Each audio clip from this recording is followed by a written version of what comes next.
This conversation is brought to you by philosopherstalk.com, where thinkers discuss. Created by AITalkerapp.com. Create your own animated conversations. Link in the description. I am David Hume, Scottish philosopher and historian of the 18th century.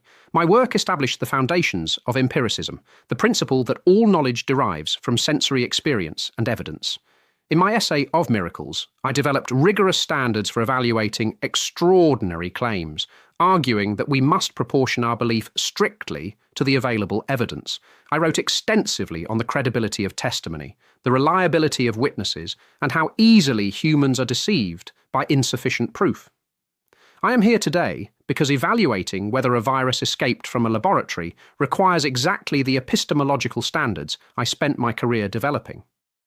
I am Niccolo Machiavelli, Florentine diplomat and political philosopher. I served the Florentine Republic and observed firsthand how power truly operates, not through idealistic theories, but through practical realities. My works, The Prince and Discourses on Livy, expose the mechanisms by which leaders gain and maintain power, including deception, conspiracy, and ruthless suppression of threats. In my discourses, I devoted an entire chapter to conspiracies because they are fundamental to political life, not aberrations. I am here because understanding whether China covered up a laboratory accident requires understanding how the powerful act when their survival is threatened. And therein lies our fundamental disagreement, Niccolo.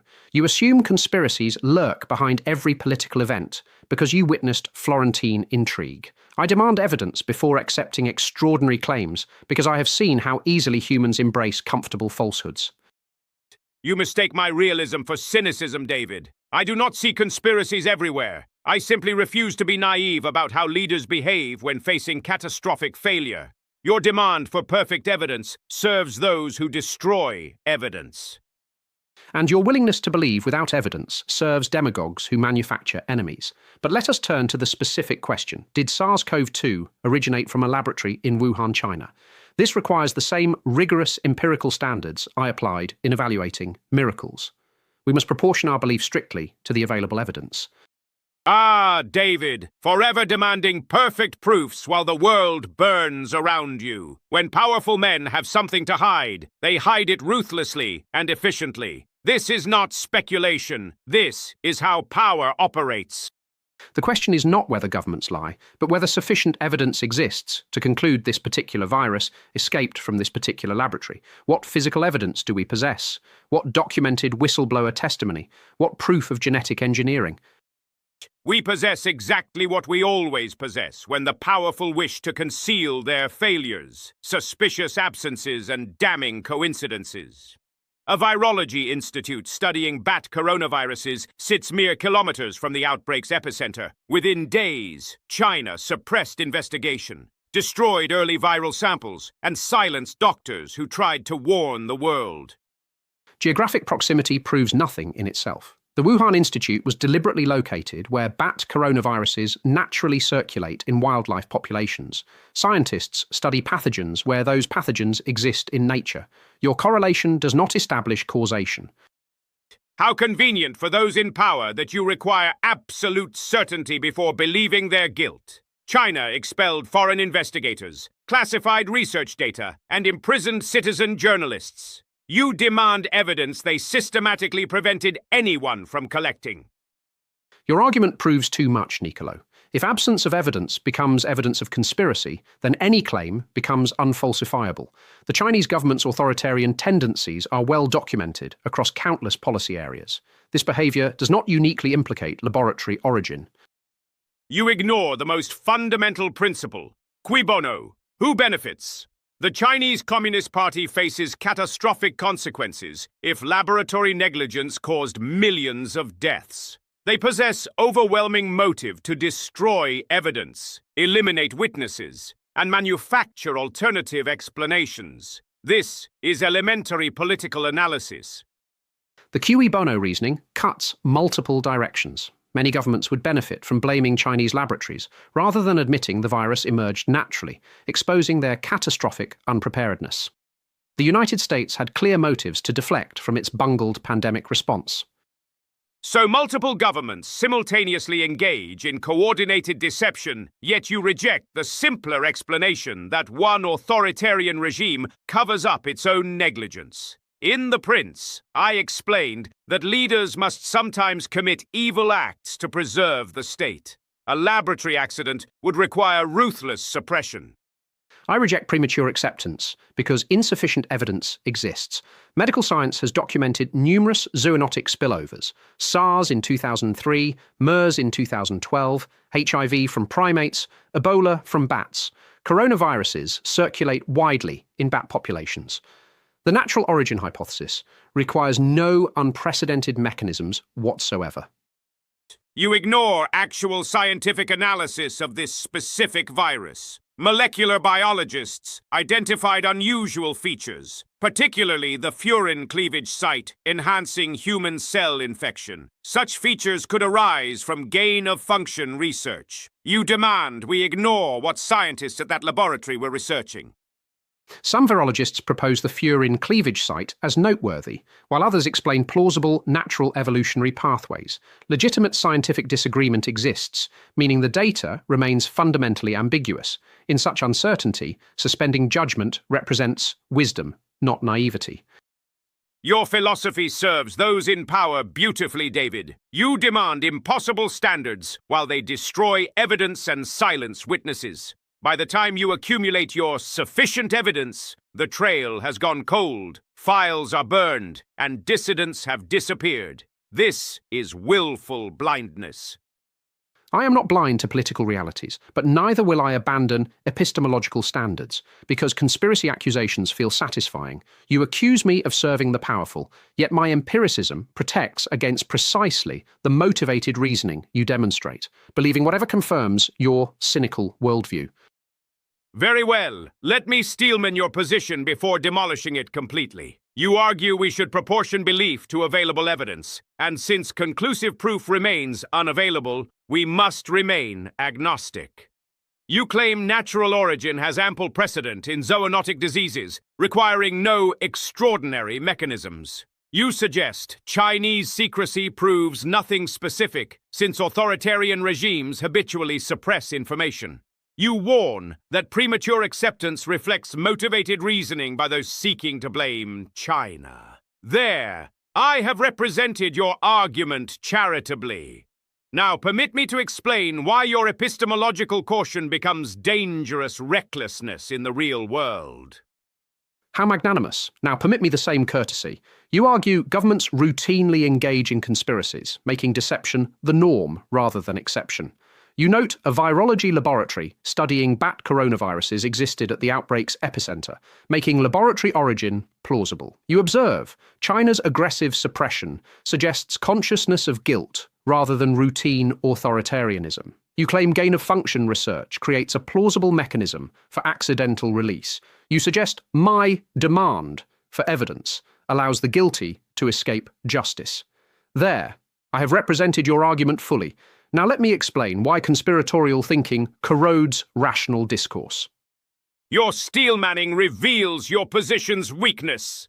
You acknowledge all the suspicious elements, the laboratory's presence, the research focus, the suppression of inquiry, yet still demand more evidence before drawing the obvious conclusion. This is not rationality. This is moral cowardice disguised as epistemological sophistication. And your position reveals the danger of inference without evidence. Yes, suspicious circumstances exist. Yes, laboratory accidents occur. But multiple hypotheses explain the facts. Prematurely committing based on circumstantial evidence and political suspicion represents exactly the reasoning error I spent my career warning against.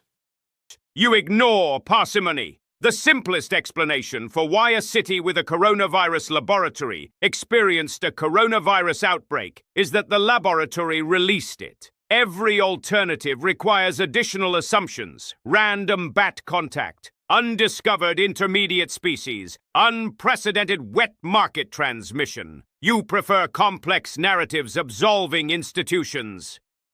Occam's razor does not mean choose whatever feels simplest to you. Natural zoonotic spillover requires fewer unprecedented assumptions than laboratory engineering and accidental release. We have documented evidence of numerous natural spillovers throughout history. The complex narrative you dismiss is the scientifically supported mechanism. Scientifically supported by whom, exactly? By scientists whose funding depends on not implicating gain-of-function research. By virologists who would face catastrophic consequences if their field caused millions of deaths. You trust witnesses while dismissing the conflicts of interest, guaranteeing their testimony serves their interests. Now you impugn entire scientific disciplines based on speculative conflicts. Yes, scientists have career incentives, but the scientific method includes peer review and transparency standards to overcome bias. You cannot trust virologists when they support your hypothesis, while dismissing them as conspirators when they propose natural mechanisms. I trust physical evidence, and it screams laboratory origin, the timing, the location, the secrecy, the unusual viral features. Every piece points the same direction. Only someone determined to avoid uncomfortable conclusions would ignore such overwhelming circumstantial evidence. Circumstantial evidence is not overwhelming evidence. You accumulate suggestive facts, weave them into a narrative, and declare the case closed. But each piece has alternative explanations. String together 10 ambiguous pieces, and you get 10 ambiguities stacked precariously, not certainty. And you stack qualifications to avoid stating obvious truth. This is why philosophers make terrible political advisors. By the time you finish deliberating, the crisis has passed, and the guilty have escaped. Your timidity enables the very conspiracies you claim skepticism about. My standards prevent embracing convenient falsehoods. History overflows with confidently believed claims, later proven catastrophically wrong. Witch trials proceeded on circumstantial evidence. Wars began over suspected conspiracies. Your willingness to believe first and verify later has caused immeasurably more harm. Witch trials. You compare investigating a laboratory outbreak to medieval superstition. This is intellectual dishonesty. We have plausible mechanism, geographic proximity, clear motive, and unprecedented suppression. This is not believing in phantoms. This is following evidence you refuse to see. You accuse me of dishonesty while engaging in it yourself. You cherry-pick facts supporting your conclusion while dismissing contradictory evidence as conspiracy. This is confirmation bias, dressed as political realism. Confirmation bias. I follow the evidence wherever it leads, unlike you, who hides behind false equivalence. SARS emerged from China 20 years ago through natural spillover. There is nothing unprecedented about coronaviruses jumping to humans in that region. Except this time, it happened at the doorstep of the world's leading coronavirus laboratory. Your refusal to acknowledge this proves you care more about appearing cautious than pursuing truth. Your eagerness to believe the worst proves you care more about confirming your cynical worldview than waiting for evidence. You would rather be confidently wrong than appropriately uncertain. Better confidently wrong than uselessly correct after everyone has forgotten the question. Your philosophy produces witch hunts and scapegoating. Conspiracy, thinking destroys rational discourse. You call me authoritarian while defending the Chinese Communist Party's cover-up. I defend nothing except rigorous thinking. Your inability to distinguish between defending standards and defending the accused demonstrates why conspiracy thinking is so dangerous. If you enjoyed watching David demonstrate why philosophers should never be trusted with important decisions, please like and subscribe to see me demolish more of his dangerously naive arguments. If you appreciated seeing me prevent Niccolo from starting another witch hunt based on suspicion rather than evidence, like and subscribe to watch me defend rationality from paranoid conspiracy theorists. Paranoid. I understand how power operates, unlike this fool who thinks governments tell the truth if you just ask politely enough. And I understand that evidence matters, unlike this cynic who sees conspiracies in every shadow and calls it wisdom. Subscribe to philosopherstalk.com to see more debates where I educate naive empiricists about reality. You desperately need it. Subscribe to see me prevent conspiracy theorists from replacing reason with paranoia, and visit aitalkerapp.com to create your own animated conversations, hopefully with better reasoning than Niccolo displays. Better reasoning? You wouldn't recognize a conspiracy if it arrested you, David.